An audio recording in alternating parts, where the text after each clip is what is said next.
Hello everyone, welcome to From the Star Wars Home Video Library. I'm your host Nathan P. Butler.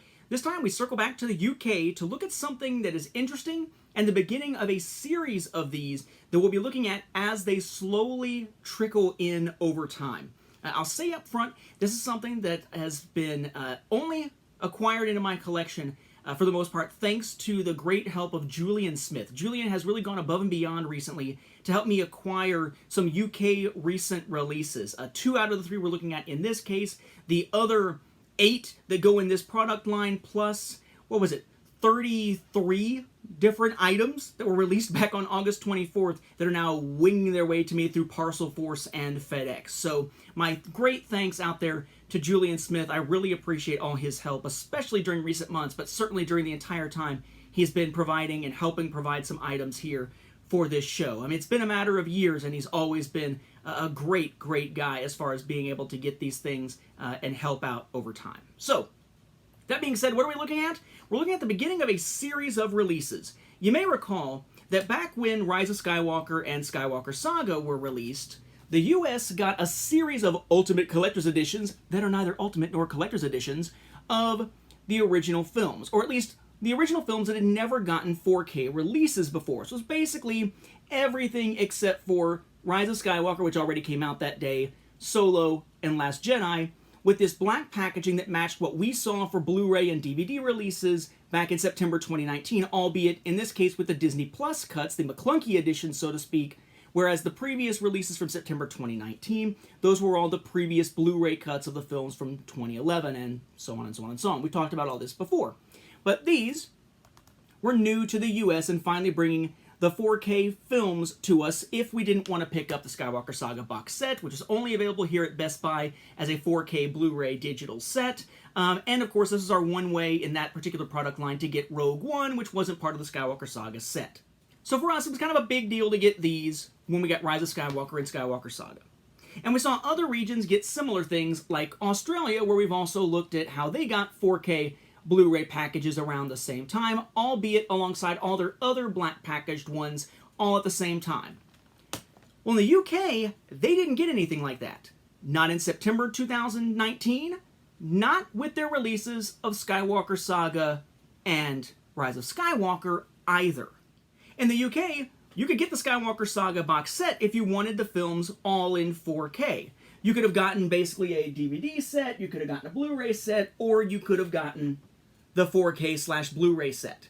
But this was the only way to get episodes 1 through 7 in 4K in the UK on physical discs. They didn't do individual releases like these in the UK, and we kind of wondered why. Well, it seems like maybe the whole idea was to give Zavvi, the UK retailer who does exclusive steelbooks, a chance to get in on the action first. Now, since then, on August 24th of 2020, quite a few months later, yes, the UK did get the black package releases. In fact, they got the DVD ones, the Blu-ray ones, and the 4K/Blu-ray ones all at the same time for all 11 films for 33 new releases on August 24th. Those are the ones that are on their way to me now, thanks to Julian. But in between, when it seemed like there might not be hope for something like this, at least not in the near future in the UK, Zavvi stepped in and kind of had that market cornered. They began announcing, one at a time, steelbook releases of the Star Wars films, starting with A New Hope, with the steelbook releases being the 4K disc and the Blu-ray disc, just like in the Skywalker Saga boxed set, inside a new exclusive steelbook, which of course, since it's the UK, would come in a cardboard J-card. But they announced these one at a time, so some question, is it just the original trilogy?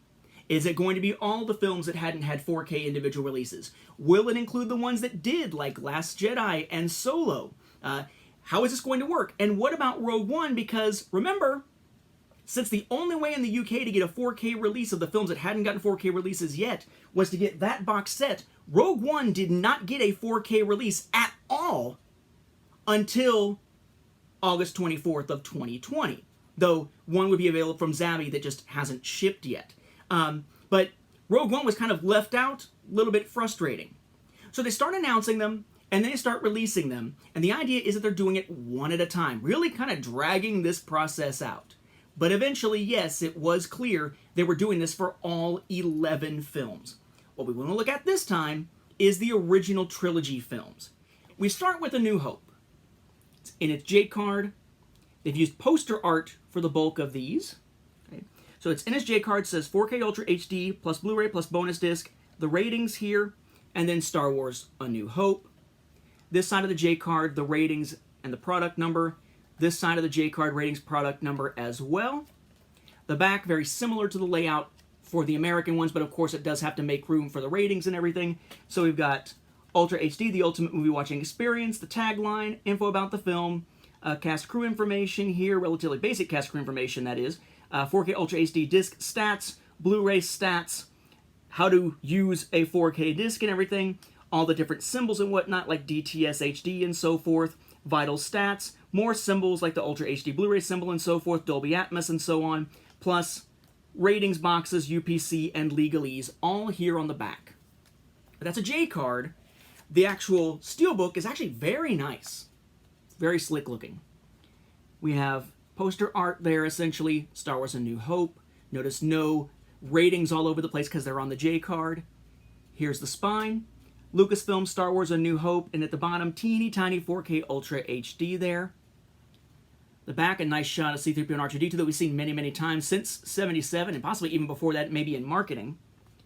Lucasfilm with the copyright, and it's sort of a gold frame line going around there. Now, inside, it's what you would expect. It's the 4K disc that we saw in the Skywalker Saga box set. It is the Blu-ray film disc that we also saw in the Skywalker Saga boxed sets, plural, because there was a Blu-ray only one. That is that one right there behind me. And then the bonus disc.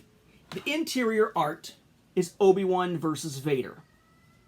Now, this is one I got actually thanks to Brian Snook. This is the one where I stressed myself out like crazy to put in a pre-order. Because the thing about these is that Zavvi will announce them and then announce the release date, or announce the, pre-order date, then release date later. And you got to be ready. You got to be quick on the draw. Because they sell out in a matter of minutes, if not within a minute. It is absolutely ridiculous. And in this case, there was some question of when it was going to happen. There was some delays and some question of whether it was going to be early and whatnot, with Zavvi just talking about it through Twitter. But there is a red carpet group, which is a sort of special thing you can get that lets you have special promotions through Zavvi that is not available to people in the United States. Okay, I've tried. The red carpet group usually gets a few hours of lead time to put in their pre-orders before general pre-orders go out. So I'm stressing myself out for the regular general pre-order for this one. Wind up getting it. Whew, thank goodness. It eventually ships and never arrives. Yet again, screwed by some type of shipping service. It never arrived. Still, to this day, the one that I ordered through Zavvi myself has never arrived. Eventually, they called it lost and gave me a refund. Thankfully, Brian Snook, who's a fan of this show, friend of mine, and who is also a backer over there on Patreon, he had wound up, for whatever reason, ordering 2 of them and didn't actually need the second one, and sold me his spare for basically what he paid for it. So this actually is one that I got through Brian Snook. Thank goodness I didn't have to turn to eBay, but yeah, the one I actually ordered, still, October, has never arrived. It disappeared into some black hole within the U.S. Postal Service as it made its way over here. It got all the way to the U.S. and then just vanished. Fun stuff. After that point, thankfully, Julian offered to use his red carpet access to just put in a pre-order for me when he put in his pre-order when it wasn't nearly as much of a time crunch because of the red carpet access, and continued to do so for me for all the other 10. Like I said, great help to me in all of this. So, we finally get the second one. The Empire Strikes Back. Lots of people not happy about this teaser image being the one that's used here. It does make it look a little bit different than all the other ones, but it is a poster image. Similar layout down here. Similar.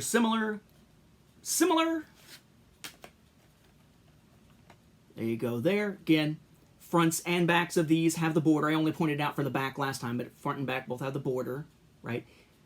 In this case, in the back, of course, it's aligned with the copyright there. Yoda there on the back. Similar spine. These are nice and that they all match when you put them on the shelf, of course.